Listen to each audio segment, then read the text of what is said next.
পাশে দাঁড়িয়ে ভরসা দেওয়ার লোক নেই, সামনে দাঁড়িয়ে পথ দেখানোর লোক নেই, কিন্তু পিছনে দাঁড়িয়ে সমালোচনা করা লোকের অভাব নেই। হ্যালো ভিউয়ার্স, আসসালামু আলাইকুম। গ্রামে গঞ্জে হয়তোবা মানুষ বেশি সমালোচনাটা করতেই পছন্দ করে।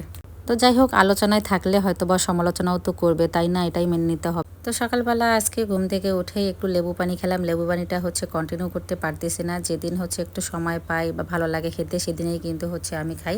হালকা কুসুম গরম পানিতে এরকম অর্ধেকটা লেবু চিপে নিয়েই তো খেয়ে নিলাম। আর এদিক দিয়ে শাশুড়ি আমার জন্য একটা দেশি মুরগির ডিম সিদ্ধ দিয়েছি, কারণ আম্মাও ঘুম থেকে উঠে গিয়েছে।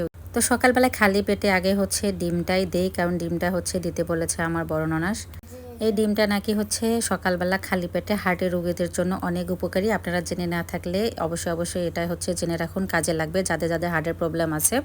সকালবেলা অবশ্যই খালি পেটে একটা ডিম সিদ্ধ খেয়ে নেবেন। আর এদিক দিয়ে তো রান্নাবান্নার আয়োজন চলতেছে। গত বছর শীতে যেই ফুলকপি আলু দিয়ে মাছ খেয়েছি, এবছর কিন্তু আজকে প্রথম খাচ্ছি। তো 2 দিন আগেই সবজিগুলো নিয়ে আসছে, আমি এখনও রান্না করিনি। ফুলকপি আলুটা প্রথমে লবণ হলুদ দিয়ে আমি ভাপ দিয়ে পানিটা ঝরিয়ে নিয়েছি। আর এদিক দিয়ে কাঁচামরিচ কয়েকটা তেলে ভেজে নিলাম, আর তার সঙ্গে পেঁয়াজ একটু বাটনার মধ্যে করে বেটে নিলাম, কারণ আমার সব বাটনাগুলো শেষ হয়ে গেছে। আর এরকম কিন্তু রান্না করার সময়ে পেঁয়াজ মরিচটা বেটে রান্না করলে কিন্তু খেতে ভালো লাগে ওই সবজিটা। তো এদিক দিয়ে তো মাছগুলো আগে লবণ হলুদ মাখিয়ে হালকা করে ভেজে নিলাম। তারপরে পেঁয়াজগুলো একটু তেলের মধ্যে দিয়ে সব মশলাগুলো দিয়ে আর কি কষিয়ে নিয়ে এদিক দিয়ে সবজিগুলো দিয়ে দিলাম। সবজি বলতে শুধু ফুলকপি আর আলুটাই একটু মোটা মোটা করে কেটে নিয়েছি। শুধুমাত্র ফুলকপি আলু দিয়ে রুই মাছের ঝোলটা আমার কাছে অনেক ভালো লাগে। আপনাদের কাছে কেমন লাগে অবশ্যই একটু কমেন্টসে জানাবেন। আর এখানে আমি অন্য কোনো মশলা আজকে ইউজ করি নেই, শুধুমাত্র শেষে কিন্তু ধনিয়া পাতাটা দিয়েছি।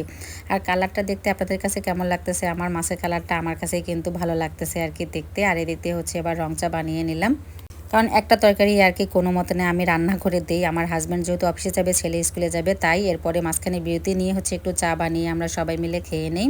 আর এরপরে বাকি যে তরি তরকারি থাকে আমার রান্না করার জন্য, সেগুলো রেডি করে নিয়ে তারপর রান্না করি।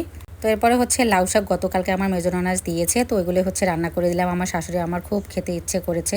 লাউ শাক আলুটা সরিষা বাটা দিয়ে রান্না করেছি, খুব ভালো লেগেছে খেতে। আজকের ভিডিওটা এই পর্যন্ত, সবাই ভালো থাকবে।